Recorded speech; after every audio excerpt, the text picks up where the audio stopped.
2025 मायथाइनि नैबे डिसेम्बर दानावनो जोंहा ख्रिस्टियान फोथायसुला फोथायसुलिफोरनि थाखाय जे एडभेन्ट सिजोना हाबबाय।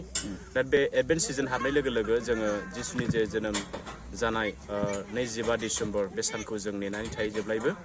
नाथाय नैबे क्रिसमास सिजननि समावनो दिनै जोङो ख्रिस्टियान लिडार्स फेल'शिप रायमना बे टीमा मोनसे मोजां खौरां लानानै फैदों जे गाबोन 6 तारिख डिसेम्बर 2025 सानखालि बेलासिनि 4 बाजि जानाय लोगो लोगो जोङो बेयावहाय जिसुनि जोनोमखौ मोनसे ड्रामानि दुवारैहाय जों बेखौ दिन्थिफुंनो थाखाय लाहार फाहार खालामदों।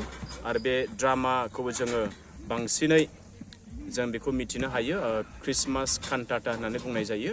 बेयावहाय जोङो गुबैयै जोंनि जोहोलाव सिख्लाफोरानो बे गासै जिसुनि जे जोनोम जानाय बे गासै जाथायफोरखौ मोनसे ड्रामानि गेजेरजों बेखौ देखायनाय जागोन।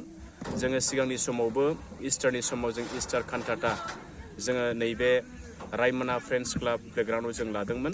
थांनाय बाराव जोङो 5000निबो बारा जे गेदारिंखौ जों नुनो मोन्दोंमोन।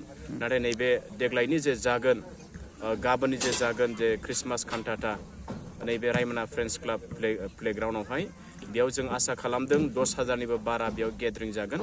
बेनिखायनो जेसेबांनाखि जोंनि ख्रिस्टीय बिसासिफोर नोंथांमोना गाबोनहाय 6 तारिख डिसेम्बर 2025 नि जे बेलासिनि 4 बाजि जानाय लोगो लोगो नोंथांमोना फैनानै बे ड्रामायाव बाहागो लागोन आरो जों बयखौबो सापर्ट खालामगोन होननानै नैबे मिडियानि गेजेरजों साफ्रोमखौबो जोङो बरायहरनाय थाबाय। गोजोन्थों।